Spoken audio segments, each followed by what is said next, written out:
ഞാൻ 2 ഏലക്കായ ഇട്ടിട്ട് പാല് തിളപ്പിക്കാൻ വെച്ചിട്ടുണ്ട് കേട്ടോ, നമ്മുടെ കസ്റ്റാർഡ് ഉണ്ടാക്കാൻ വേണ്ടിയിട്ട്. കസ്റ്റാർഡ് പൗഡർ ഞാനൊരു 3 ടീസ്പൂൺ എടുത്ത് ഞാൻ പാലിൽ തന്നെ അത് കലക്കി, അതായത് കട്ട കൂടാണ്ട് നന്നായിട്ട് മിക്സ് ചെയ്ത് കലക്കി വെച്ചിട്ടുണ്ട്. അപ്പോൾ നമ്മുടെ പാല് തിളച്ച് നന്നായിട്ട് വന്നു കഴിയുമ്പോഴത്തേക്ക് ഓൾമോസ്റ്റ് തിളച്ചിട്ടുണ്ട്. അപ്പോൾ നമുക്ക് അതിനകത്തേക്ക് ഇത് ആഡ് ചെയ്ത് കൊടുക്കുക. ആഡ് ചെയ്ത് കൊടുത്തിട്ട് നന്നായിട്ട് കൈ വിട്ടാണ്ട് ഇളക്കി കൊടുക്കണേ. നമ്മുടെ പാല് നന്നായിട്ട് തിളച്ചിട്ടുണ്ട്. അപ്പോൾ ജസ്റ്റ് ഒന്ന് ഇളക്കി കൊടുത്ത് കഴിയുമ്പോൾ തന്നെ അറിയാം. 1/2 ലിറ്റർ പാലാണ് കേട്ടോ നമ്മളെടുത്തേക്കുന്നത്. 1/2 ലിറ്റർ പാലിന് 3 ടീസ്പൂൺ കസ്റ്റാർഡ് പൗഡർ നമ്മൾ പാലിൽ തന്നെ മിക്സ് ചെയ്തിട്ട് കലക്കി വെച്ചിട്ടുണ്ട്. അപ്പോൾ ഇത് പാല് തിളച്ച് വരുമ്പോഴത്തേക്കും നമ്മൾ കലക്കി വെച്ചിരിക്കുന്ന കസ്റ്റാർഡ് പൗഡർ ഇതിനകത്തേക്ക് ആഡ് ചെയ്യുക. പാല് ഒഴിച്ചപ്പോൾ തന്നെ ഞാൻ പഞ്ചസാര ഒരു 4 ടീസ്പൂൺ ആഡ് ചെയ്തിട്ടുണ്ട്. കൂടെ 2 ഏലക്കായും ഞാൻ ഇട്ട് കൊടുത്തിട്ടുണ്ട്. അപ്പോൾ ഇത്ര ഇട്ടാണ്, അതായത് പാൽ ഒഴിച്ചിട്ട് ഞാൻ വെള്ളം ആഡ് ചെയ്തിട്ടില്ല.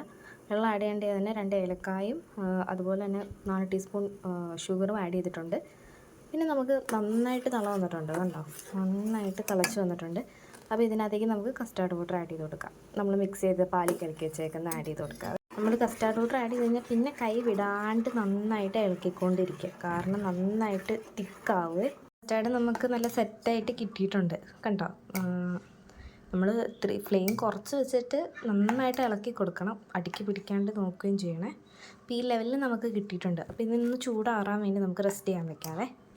ഈ ഇടാനുള്ള ഫ്രൂട്ട്സാണ് ഞാൻ ആപ്പിളും ഉണ്ട്, നമ്മുടെ പപ്പായ ഉണ്ട്, ബനാന ഉണ്ട്. ഈ 3 ഐറ്റംസ് ഞാൻ എടുക്കണുള്ളൂ. ഇതിപ്പോൾ നമ്മുടെ കയ്യിലുള്ളൂ. അപ്പോൾ അതുകൊണ്ട് ഈ 3 ഐറ്റംസ് വെച്ച് നമുക്ക് വേണമെങ്കിൽ മാംഗോയോ മുന്തിരിയോ അങ്ങനെ കാര്യങ്ങളൊക്കെ ആഡ് ചെയ്ത് കൊടുക്കാം. ഒരു ഇഷ്യൂസും ഇല്ല. നമുക്ക് ഇഷ്ടമുള്ള ഫ്രൂട്ട്സ് എല്ലാം ആഡ് ചെയ്യാം. അപ്പോൾ നമ്മുടെ കയ്യിൽ ഇത്രയുള്ളതുകൊണ്ട് ഇത് നമ്മൾ ആഡ് ചെയ്ത് കൊടുക്കുന്നു.